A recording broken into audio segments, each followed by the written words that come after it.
kumusta po investigasyon ninyo dito sa death threats naman laban dito kay Senator Risa Ontiveros? Dahil I think dumulog siya sa inyo po, no? Tama po.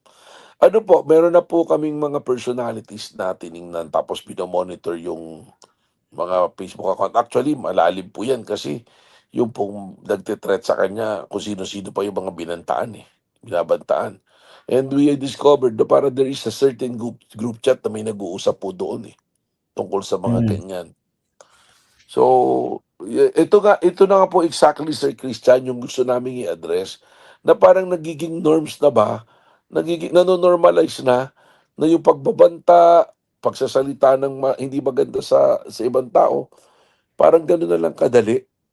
Medyo nalilihis po sa tamang direksyon yung sa law and order na tinatawag po natin mm, Ngayon lang po ako nakakita na may namatay sa halip na either tumahimik na lang, hindi na yung makiramay, ang sasabihin pa, mabuti nga pinatayan Dapat yeah, isunod na si ganito.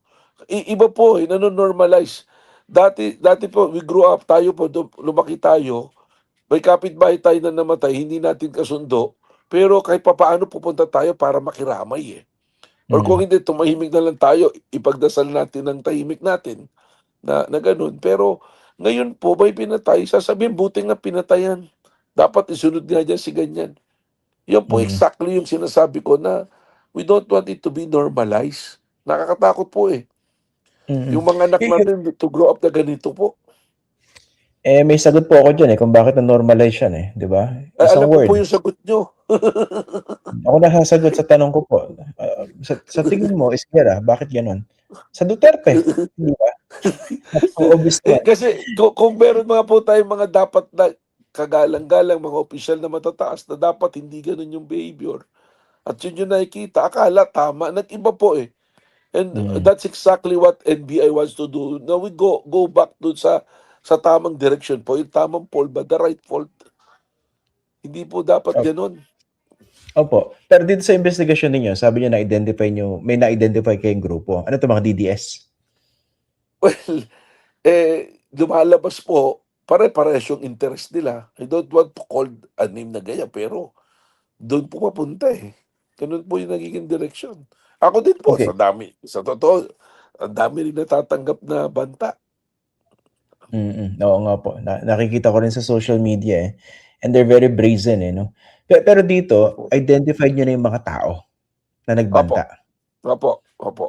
We're just Na-proceed na rin documenting yung it. mga May process po kasi Sir Christian Yung mga posting po, ang dapat na ginagawa kasi namin dyan, ang ginagawa po namin, may process kami na isi-save yan, heavy authenticated, tapos para kahit burahin na po nila, nakikipag-coordinate pa po kami sa Meta. Medyo mabusisi po na proseso. Pero mm. sinusundan naman po namin yan. Immediately po, maganda po dito kay Senator Risa, immediately nag-request sa amin sila ng ganyan, ng investigation. Kaya meron po kami preservation kagad na nagawa doon po sa mga dinadaan sa posting ng mga pagbabanta po.